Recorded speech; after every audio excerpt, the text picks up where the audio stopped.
우선 학교생활기록부와 학기말 통지표가 같다고 생각하시는 분들이 많습니다. 하지만 전혀 그렇지 않고요. 학기말의 통지표는 수행 성취도, 창의적 체험활동, 추결사항 등 큰 변동사항이 없는 내용을 학교 선택에 따라서 채택해서 학부모님께 안내해드리는 사항이고요. 실제로 학교생활기록부는 정확한 학생의 교과 세부 능력 및 총평에 해당되는 서술로 구성된 행동특선 및 종합의견 등이 담겨져 있어 학기말 통지표의 내용은 최종본에 들어가는 학생부의 내용이 아님을 아셔야 됩니다. 그래서 학교생활기록부를 정확하게 확인하기 위해선 나이스 대국민 서비스에 들어가시면 초등학교 1학년 때부터 고등학교 3학년 때까지의 모든 학교생활 기록 사항들을 확인하실 수가 있습니다. 초등학교, 중학교, 고등학교 학교생활기록부가 모두 같게 구성되어 있느냐라고 하면 또한 그렇지 않습니다. 아래 보시는 것처럼 학생부의 항목이 쭉 정리가 되어 있는데요. 각각 들어가지 않는 항목들이 있다는 것을 아실 수 있으실 겁니다.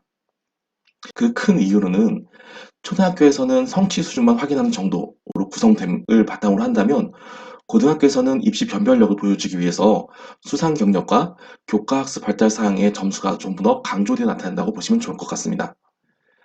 반대로 이야기한다면 초등학교 학교 생활기록부에는 수상 경력, 자격증, 자유학교 활동 사항, 독서 활동 사항 등 기재되지 않게 되어 있고요. 그렇기 때문에 초등학생들이 학교 생활기록부에서 확인해야 되는 내용은 학습 과정에서 어떠한 평가를 받는가를 구체적으로 확인해야지만 효과적인 초등학교 생활을 할 수 있을 것이라 생각됩니다.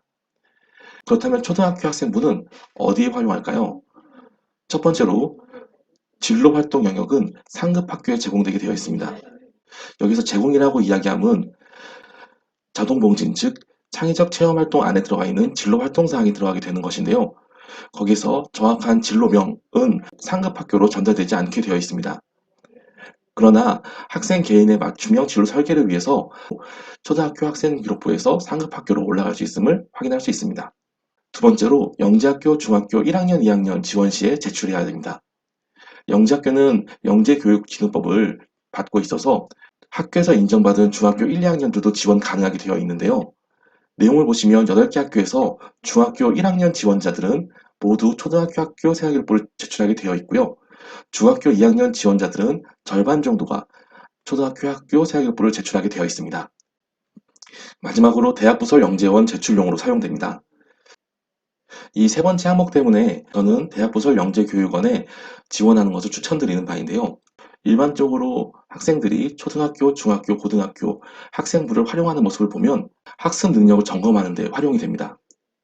이는 대부분 내신으로만 국한되어 있지만 중학교에서 본인이 어떻게 평가받는지를 처음으로 디테일하게 확인하게 됩니다. 이 부분에는 점수로 평가받는 내신뿐만 아니라 세부 능력 및 특기 상황이라고 해서 실제로 학교에서 교과 활동을 진행하는 부분에서 어떠한 과정을 겪으면서 본인의 장점이 나타나는지를 확인할 수 있는데요. 이 부분을 초등학교에서 연습할 수 있습니다. 또한 두 번째로 학생부 활용하는 방법으로는 입시 경쟁력을 점검하는 방법인데요.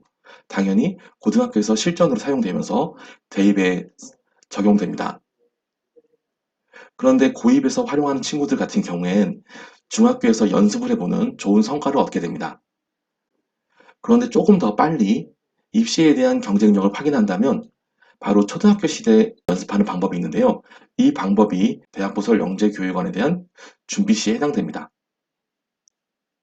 대학부설 영재교육원을 준비한다면 자소서 항목에 맞게 학교 생활기록부에서 학습 장단점 및 인성평가 등을 확인할 수 있을 텐데요.